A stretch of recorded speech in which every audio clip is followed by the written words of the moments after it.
Hello everyone. आज का हमारा टॉपिक है अभिव्यक्ति और विचार में क्या संबंध है। सबसे पहले हम समझते हैं कि विचार क्या है। विचार जो है वो एक उत्प्रेरक मतलब स्टिमुलस की उपस्थिति में दी जाने वाली एक बौद्धिक प्रतिक्रिया है।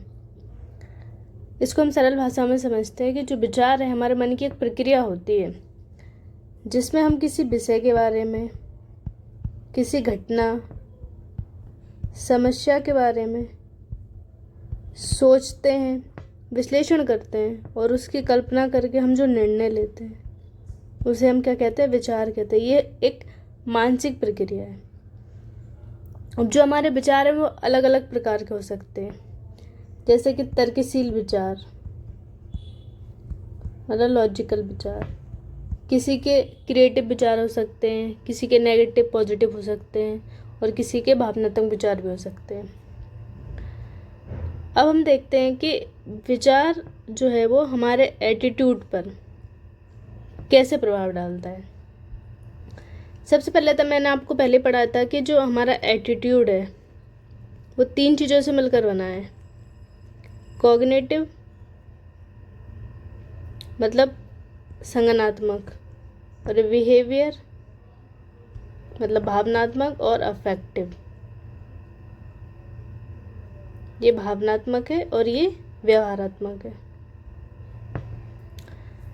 तो हमारा जो कॉग्निटिव वाला पार्ट है, यहाँ पे मैंने आपको बताया था ये हमारी क्या होती है, सोच होता है, ये विचार, यही हमारा विश्वास होता है।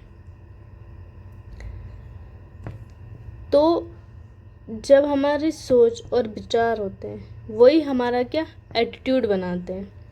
मतलब हमारे जो एटीट्यूड में एक मूल पक्ष कॉग्निटिव था वो हमारा एक तरीके से विश्वास ही तो है। विश्वास मतलब क्या, हमारा विचार। तो जो हमारा एटीट्यूड है वो हमारे विचार की नींव पर ही खड़ा होता है। मतलब हमें विचार आएगा तभी उससे क्या होगा, हमारा एटीट्यूड बनेगा। मतलब एटीट्यूड बनने की पूर्व शर्त क्या है कि विचार का आना। अब एटीट्यूड चेंज कैसे होगा, ये अब सिंपल है कि अगर हमारा विचार बदला, हमारा विश्वास बदला तो हमारा क्या एटीट्यूड भी चेंज हो जाएगा। अब यहाँ पे 2 टर्म हो रहे हैं, ओपिनियन और बिलीफ। ओपिनियन जो होता है वो भी विचार ही होता है, बिलीफ जो होता है वो विचार होता है। अब जो मत या राय होती है वो थोड़ा लचीला होता है, जैसे विचार है उसका अगला स्टेप होता है। जो बिलीफ है वो हमारा जो विचार है वो और मजबूती के साथ हो जाता है। तो ये क्या हो जाता है, हमारा बिलीफ हो जाता है, मतलब हमारा विश्वास बन जाता है वो विचार। अब हमारा जो एटीट्यूड है ये था कि विचार जो है एटीट्यूड पर क्या प्रभाव डालते हैं, लेकिन अब है कि जो हमारा एटीट्यूड है वो विचार पर क्या प्रभाव डालेगा। जैसे अगर हमारा जो एटीट्यूड है वो प्रोग्रेसिव है, प्रोग्रेसिव मतलब प्रगतिशील है, फ्लेक्सिबल मतलब लचीला है, साइंटिफिक मतलब वैज्ञानिक, और रैशनल मतलब तर्क के साथ बात करना। तो अगर हमारा ऐसा एटीट्यूड है तो हम जो है वो नए विचारों को ग्रहण करने की ज़्यादा संभावना होगी। मतलब सामने वाला विश्व में अपनी संभावनाएं खोजेगा, नए नए इनोवेशन करेगा, एक उसकी प्रोग्रेसिव सोच होगी। लेकिन इसका जस्ट अपोजिट भी हो सकता है। अगर किसी का एटीट्यूड रूढ़िवादी है, रूढ़िवादी किस्म का इंसान है जो बहुत ही कठोर है, जिसे ज्ञान व्यान कुछ समझ ही नहीं आता है, लेकिन बस वो अपनी सोच पे टिका रहेगा, तो इसका विपरीत भी हो सकता है कि वो नए इनोवेशन नहीं करेगा, विचारों को नहीं अपनाएगा, वो अपनी रूढ़िवादिता पर टिका रहेगा। जैसे महिलाओं को घर से बाहर नहीं निकलना चाहिए, इस तरह के उसके विचार रहेंगे और यही वो अपने जीवन में अपनाएगा। तो ये हो गया, ये हमारा अभिव्यक्ति और विचार संबंध, ये टॉपिक ख़त्म हो गया। अब नेक्स्ट टॉपिक में है कि हमारा जो एटीट्यूड चेंज है उसको चेंज करने में क्या क्या कठिनाइयाँ आती हैं। तो ये 5 विशेषताएं हैं, ये आपको रट लेनी है और एग्ज़ाम में भी यही लिख के आनी है। एग्जामिनर आपको बहुत अच्छा नंबर देगा। सबसे पहला रिएक्टेंस, हिंदी में इसको बोलते हैं प्रतिघात। इसमें क्या होता है कि सामने वाले को लगता है कि उसकी स्वाधीनता जो है वो खतरे में है। मतलब ये इस तरह के होते हैं जैसे कि आप सामने वाले से बोलो कि ये मत करो, लेकिन वो जिद में आके वही करता है, मतलब आक्रामक। इसमें सामने वाला जो होता है वो उल्टी प्रतिक्रिया देता है, तो ये है रिएक्टेंस। इसमें जो होता है वो सामने वाले के मन में विरोध का भाव होता है, मतलब उसे ऐसा लगता है कि मेरी आज़ादी जो है वो खतरे में, तो वो तुरंत प्रतिक्रिया देता है, तुरंत रिएक्ट करता है।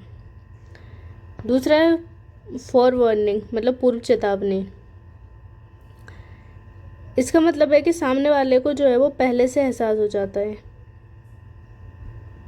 कि उसका एटीट्यूड चेंज करने की कोशिश की जा रही है। जैसे एग्जाम्पल से समझते हैं, कोई एनजीओ आया और वो गांव में बोल के गया कि हम जो है कल आएंगे और आपको चाइल्ड मैरिज जो है वो उसके नुकसान बताएंगे। तो अब जो गांव के बड़े बुजुर्ग हैं जिनकी मान्यता है कि नहीं बाल विवाह सही है, तो वो पहले से ही सचेत हो जाएंगे कि नहीं, कल जो एनजीओ वाले आएंगे हमें उनकी बात नहीं माननी है।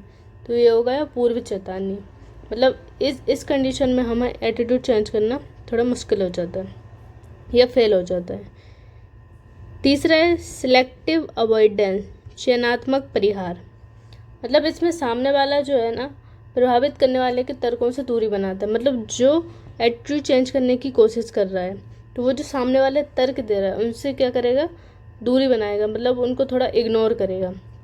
जैसे कि अगर कोई मानता है कि जो प्लास्टिक बैन है वो फालतू की बात है, ऐसे ही बकवास है, तो अब वो जो है ना न्यूज़पेपर में जो प्लास्टिक प्रदूषण के बारे में न्यूज़ होंगी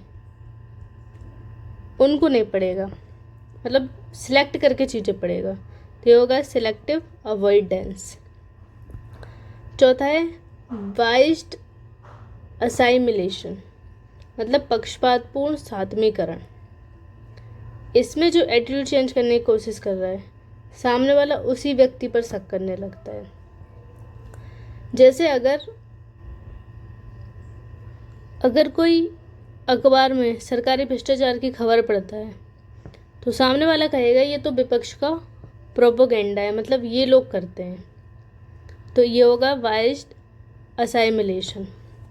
अब इन दोनों में जो है ना डिफरेंस क्या है, जैसे कि ये वाला है उस चीज़ को इग्नोर ही कर देता है, ये उस चीज़ को ग्रहण तो करता है, पढ़ता है, लेकिन अपने अनुसार तोड़ मरोड़ कर उसको कि सामने वाला नहीं ये गलत बोल रहा है। तो अब आपको ये समझ में आ गया होगा। लास्ट है विवर्ती टीका। इसमें होता है कि वैक्सीन की तरह थोड़ा थोड़ा लाइट डोज दे देना, छोटे छोटे तर्क देकर। जैसे कि बचपन से ही हमें सिखाया जाता है कि सिगरेट पीना जो है वो गलत है, तो धीरे धीरे हमारे मन में सिगरेट के बारे में ये नुकसान होता है, इससे कैंसर होता है, हमारा स्वास्थ्य खराब हो जाता है, तो उसके मन में सिगरेट के प्रति एक नेगेटिव एटीट्यूड बन गया कि गलत चीज़ होती है। तो ये हो जाता है अभिव्यक्ति टीका, मतलब छोटे छोटे तर्क देकर हमने उस चीज़ के प्रति उसका एटीट्यूड मजबूत कर दिया। तो अब जो उसका एटीट्यूड सिगरेट के प्रति उसे चेंज करना मुश्किल हो जाएगा। अब एटीट्यूड चेंज कैसे होता है? एटीट्यूड चेंज जो है वो मुश्किल है पर संभव है, मतलब कर सकते हैं, क्योंकि एटीट्यूड जो है वो स्थायी होता है, इसलिए इसको चेंज करना जो है वो मुश्किल है, लेकिन कुछ कुछ परिस्थितियों में कर सकते हैं। जैसे मतलब कौन सा जो एटीट्यूड है उसको चेंज करना आसान होता है, कौन सा मुश्किल होता है। सबसे पहले इनडायरेक्ट एक्सपीरियंस से जो आता है, जैसे हम फिल्म से न्यूज़पेपर से देखते हैं, ये बहुत ज़्यादा जल्दी चेंज हो जाते हैं। अल्पकालिक जो मतलब बहुत कम समय से बना, ये चेंज हो जाएगा। जो हमारे लिए इम्पोर्टेंट नहीं है, ये हमने पीछे भी पढ़ा, जो हमारे लिए लाभकारी नहीं है, तो ये आसानी से चेंज हो जाते हैं। असंगत ये वही होगा जो एटीट्यूड और बिहेवियर में लिंक नहीं, मतलब हमारा जैसा एटीट्यूड है हम वैसा बिहेव नहीं करते। जैसे महिलाएं कमज़ोर हैं, ये सामने वाले का एटीट्यूड है, लेकिन अब उस समानता में क्या करता है, विश्वास करता है। तो ये जो लिंक है ये बदल जाएगा, मतलब उसकी जो सोच है वो जल्दी बदल जाएगी। अब कौन सा एटीट्यूड मुश्किल होता है चेंज करने में? जो जेनेटिक बायोलॉजिकल होते हैं ये तो होते ही है मुश्किल, जो उसने पर्सनल एक्सपीरियंस किया है ये मुश्किल होते हैं, लंबे समय से जो एटीट्यूड बना हुआ है दीर्घकालिक ये भी मुश्किल होता है, जो हमें फ़ायदा पहुंचाता है ये एटीट्यूड चेंज करना मुश्किल होता है, जो हमारे लिए इम्पोर्टेंट होता है, और जो सुसंगत होता है। जैसा हमारे एटीट्यूड है वैसा हमारा बिहेवियर का लिंक है, तो इसको चेंज करना भी मुश्किल होता है। नेक्स्ट टॉपिक है कि एटीट्यूड चेंज के टाइप क्या क्या हैं। एक है संगत, दूसरा है असंगत। इनमें भी होता है पॉजिटिव और ये नेगेटिव। जैसे कि सकारात्मक और सकारात्मक हो जाना, जैसे आपको पहले कोई चीज़ पसंद नहीं थी लेकिन अब आपको और ज़्यादा पसंद है, मतलब हर जगह आप उसको ढूंढ रहे हैं, उसके पीछे पागल हैं, तो ये क्या हो जाएगा संगत का सकारात्मक एटीट्यूड। नकारात्मक, जैसे आपको किसी चीज़ के प्रति नेगेटिव वो थी, जैसे आप मान लो कि आपको टेक्नोलॉजी से ज़्यादा प्रयोग करना पसंद नहीं है तो आप और ज़्यादा टेक्नोलॉजी मतलब उसका डबल और उससे और ज़्यादा नफरत करोगे, तो ये जाएगा संगत एटीट्यूड चेंज। असंगत में ये होता है कि पहले सकारात्मक था लेकिन अब नकारात्मक हो गए, पहले आप करेले पसंद नहीं करते थे लेकिन आप अब करने लगे, तो ये हो गया। दूसरा नकारात्मक से सकारात्मक, पहले आप किसी चीज़ को अच्छा नहीं मानते थे लेकिन अब आपको वो चीज़ पसंद है, तो ये नकारात्मक से सकारात्मक हो गया। अब बात आती है कि एटीट्यूड चेंज जो है वो कैसे होता है। इसमें 5 पॉइंट है, 6 ये याद रखना है। सबसे पहले अतिरिक्त सूचनाएं देकर, एडिशनल इन्फॉर्मेशन देकर। एडिशनल इन्फॉर्मेशन भी कैसे देनी है, प्रमाणिक स्रोतों से देनी है, सकारात्मकता से भरी होनी चाहिए। प्रमाणिक स्रोतों से मतलब कोई प्रमाणित व्यक्ति बोल रहा है जिस पे सामने वाला विश्वास करता हो। अब जैसे किसान, एग्जाम्पल समझते हैं। किसान जो है वो रासायनिक खाद को अच्छा मानते हैं क्योंकि उससे पैदावार अच्छी हो जाती है, उत्पादन अच्छा होता है, लेकिन उसके अपने नुकसान होते हैं। लेकिन उन्हें जैविक खाद के बारे में सूचना मतलब अतिरिक्त इन्फॉर्मेशन दी जाती है कि जैविक खाद जो होता है वो अच्छा होता है, इससे पैदावार भी अच्छी होती है, तो ये होगा अतिरिक्त सूचनाएं। मतलब किसानों का जो जैविक खाद को लेकर नेगेटिव एटीट्यूड था उसको अब चेंज कर दिया। दूसरा है बाध्यकारी संपर्क, इनफोर्स्ड कॉन्टैक्ट, मतलब संवाद करके, मतलब अगर उनमें बाध्यकारी संपर्क हो जाए, जैसे कि सेना।